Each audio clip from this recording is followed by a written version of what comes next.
Thank you bafethu, welcome back to Nkuliso. Ngicela ningakhohlwa ukulike and subscribe. I have good news bafethu. Khanyisa Mayo seqalile ukujima individually.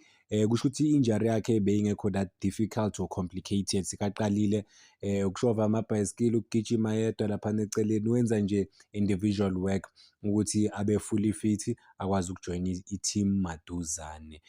Sithemba ukuthi uzoba available late this month njengoba i-Kaizer Chiefs travela what is this country, Egypt, iyodlala Al Masry, and then-ke izodlala i-second match yayo ku-CAF Confederations Cup neZamalek home FNB Stadium.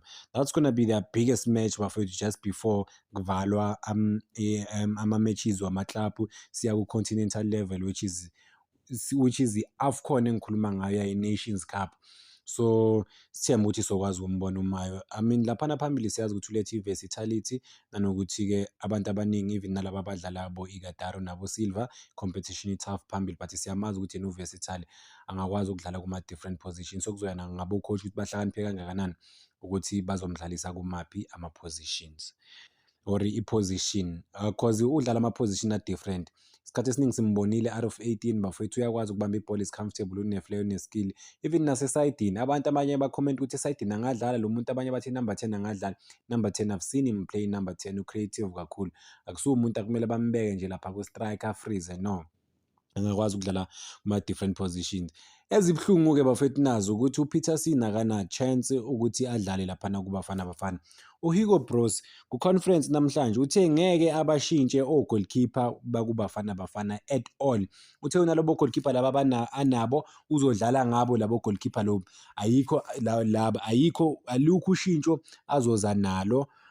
There's no need ngempela for yena ukuthi ashintshe o-goalkeeper. Ufuna ukuqhubeka no-goalkeeper laba abakhona laphana. So yeah, well, it's difficult, it's really difficult ukuzwa ukuthi uPeterson udlala kahle kangaka, but akacatshwanga nokucatshangwa laphana. Khona into ebalulekile, I think it's very important to mention this ukuthi uyisisho kanjani lento, uthi bane-squad sabantu close to 50. Nabona labantu abakhiphile bafethu iBafana Bafana ku-prelim squad, uthi kusho ukuthi labantu laba abafake lapha yibo abantu abazo-replace abantu if abantu bazoba nama-problems. So masikhuluma ngo-goalkeeper, kunabo-goalkeeper abawu-5, nama-options o-goalkeeper abawu-5. Siyazi ukuthi uRonan Williams, uGosi, uSipho Shane yibo goalkeeper abawu-3 vele abalaphana kuBafana Bafana. And then khona uDarren Johnson, and then khona uRonaldo Lina, yibo o-goalkeeper ama-reserve laba ababhekiwe ukuthi mangaba nenkinga ku-goalkeeper oyedwa noma 2 whatever, then yibo abazongena laphana. Asikho isikhala sakaPeterson sakuBafana Bafana. Uthe ama-player waselekthile yena. Mekhuluma even wenze example ngoMagawula, uyasho ukuthi kudala loke abakhona esquadini, uchaza ukuthi ku-prelim squad, and then bekumele lokho abekezela ukuthi athole i-opportunity yakhe. Uthi it makes no sense ukuthi afake lesi abadlali abangayisizanga iBafana Bafana ukuthi i-qualify. But what kuma-qualifications kudlala u-goalkeeper oyedwa bafethu, ukudlala uRonan Williams, let's be fair. Uye kuphela ovimbayo for iBafana Bafana kuphela, kekho omunye. URicardo Gosi ngiyabona ukuthi like u-loyal to o-goalkeeper laba abakhona laphana. uGosi kuyavimba kuphi kuBafana Bafana because of akavimbi nokuvimba, but and by the way hayi ukuthi ngiyam-attack-a nkosami uGosi, but-ke mangibheka uyi-goalkeeper, akekho ku-top 3 o-goalkeeper base-South Africa. Ngiyambona uHugo Broos ubalekela lento le yeminyaka ukuthi abanye o-goalkeeper ufuna ukuba u-goalkeeper omncane ozodevelopa whatever. Ayikho lento yakhe bafethu. U-goalkeeper me-performa kahle njengoPeterson kumele bam-reward. There's no way athi o-goalkeeper abawu-5 ku-PSL ba-better than uPeterson. But umenshine enye into engenze nga-realize ukuthi okay, there's something la. Uthe une-relationship e-right neMamelodi Sundowns ne-Orlando Pirates, right? So uyasho ukuthi yena wabiza i-meeting ne-PSL, bonke o-coach baku-PSL azange baba available or i-PSL yakhansela i-meeting, but i-Orlando Pirates namaMamelodi Sundowns yibo aba-reach out kuye, baqala ukuba i-communication no-communicate. That is why sibona ama-player weMamelodi Sundowns ne-Orlando Pirates, because of uyakhuluma nabantu, no-coach we-Orlando Pirates uyakhuluma no-coach weMamelodi Sundowns, me-plan izinto whatever, asazi ukuthi kwenzakalani, but-ke unawo lo open dialogue. I think i-Kaizer Chiefs yona ikaze reach out kuye, mhlambe waye-expect ukuthi i-Kaizer Chiefs ngoba i-team enkulu nayo reach out i-communicate naye asazi, but kubonakala ngathi khona into e-personal ngempela because of uPeterson ko-goalkeeper. Ngitshela ukuthi ngo-prelim squad uselect o-goalkeeper abawu-5, uPeterson akekho, mhlolo le. But yeah, yizo-ke eze-Kaizer Chiefs lezo. Can't wait ukubona uma ebuya nanokuthi uzo-edani ku-Kaizer Chiefs. I think kumele athathe izinto with ease bafethu, angajahi ukwenza izinto, angatatazeli. I-contract, i-full contract uzoyithola ku-Kaizer Chiefs or i-permanent deal if sewushaya at least ama-5, 6, 7 goals a season, uzokwazi ngempela ukuthi bamlokhe on a permanent deal for Kaizer Chiefs ngoba siyazi ukuthi at the moment uku-loan. Ezinye-ke uThembazwane, ukhulumile ucoach weBafana Bafana ukuthi uThembazwane akana chance ukuthi aye ku-AFCON. Uthe lo muntu akadlala unyaka wonke, so there's no chance ukuthi aye laphana ku-AFCON. So lokho kuvula isikhala for abanye abadlali. I think uSipho Mbuli kusho ukuthi une-chance enkulu-ke yena ukuthi aye ku-AFCON naku-World Cup. Uthe indaba kaThembazwane boqala ukuyibona next year if izosebenza. Yeah, there's no way baselect uThembazwane, so he's out of iBafana Bafana at the moment because of akadlalanga isikhathi eside. Hugo Broos-ke lo uLodge simzwile bafethu ukuthi utheni indaba kaLodge ukuthi uLodge akekho at all kuma-plans weBafana Bafana. Ngisazi mara kubonakala ngathi khona into personal.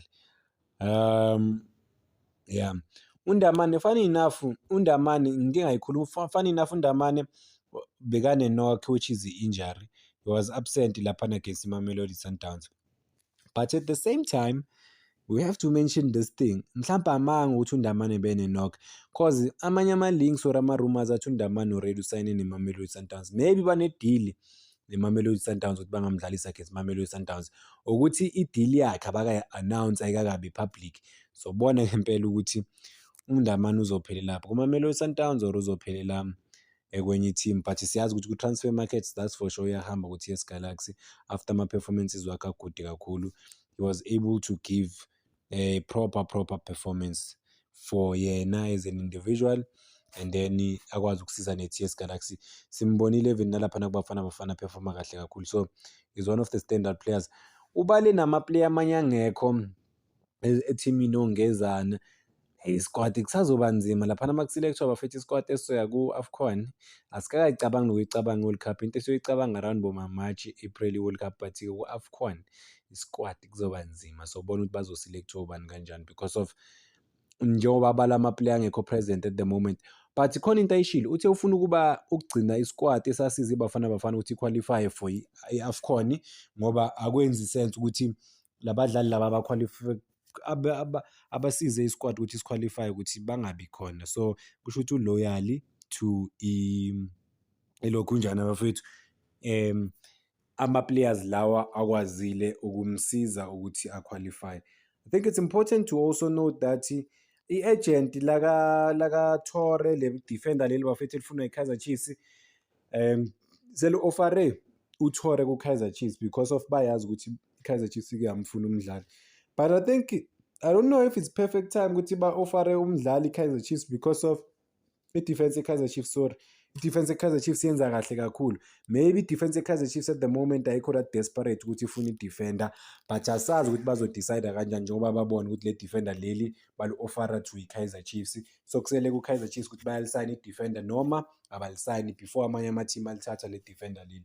So yeah, konke kulele ku-Kaizer Chiefs ukuthi i-decide, but i-defender balu-ofare i-Kaizer Chiefs. Kaizer Chiefs msayineni umfana nangu u-available for free, but into maybe engabhayizisa or engastop i-deal ama-salaries because of ufuna ama-salaries amakhulu obvious meza ku-Kaizer Chiefs.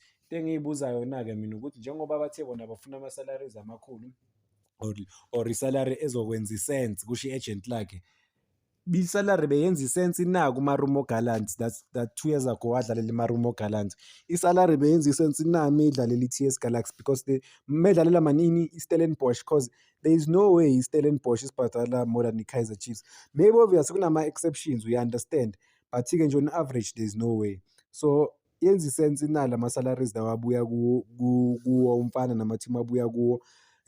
Njengoba ba-offer i-Kaizer Chiefs ukuthi kune-chance ukuthi bamsayine umfana, bafune isalary too much, but bathe they are willing to cut ama-salaries wabo ukuthi angalingani nama-salaries wase-UAE because siyazi ukuthi e-Middle East bafethu kunemali e-serious.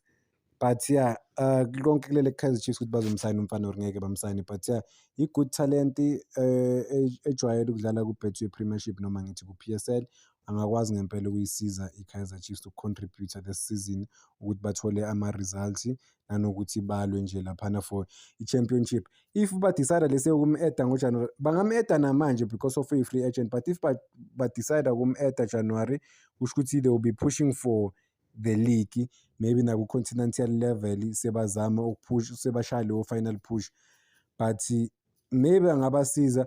But at the same time manje bafethu, honestly Kaizer Chiefs ayikho desperate ukuthi isayine i-defend, but it's very important to also note that ama-defenders we-Kaizer Chiefs anama-injuries, and this season they've dealt with ama-injuries are-different, so maybe ukuba sure badinga i-defender elifana noTore eline-experience ku-Betway Premiership noma ngithi ebholeni lase-South Africa, maybe bayamdinga umfethu. But yeah, kubo konke kulele kubo bona ezi-Kaizer Chiefs ukuthi bazo-responda ba-react kanjani ngoba i-player bangakwazi ukulithola nakusasa. I don't think bona, I think ba-comfortable with what they have.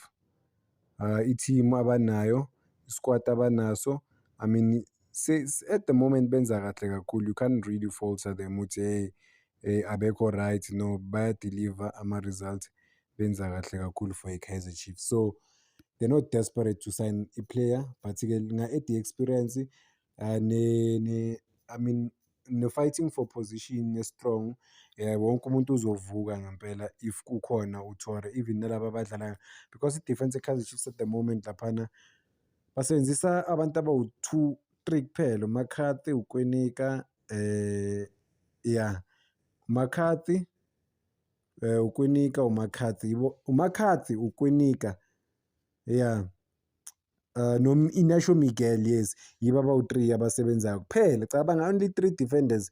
Laba abanye oDotla akwaziyo ukuthi uzobuya, mesebuya uzobuya iplay elinjani because injury imkhiphe for isikhathi eside, and at the moment akubonakali ngathi u-ready ukudlala, but-ke bathe uzoqala ukujima ne-team phakathi no-November. Yeah, kaze bayamdinga ulo Tore ukuthi baye all out or abamdingi nhlobo.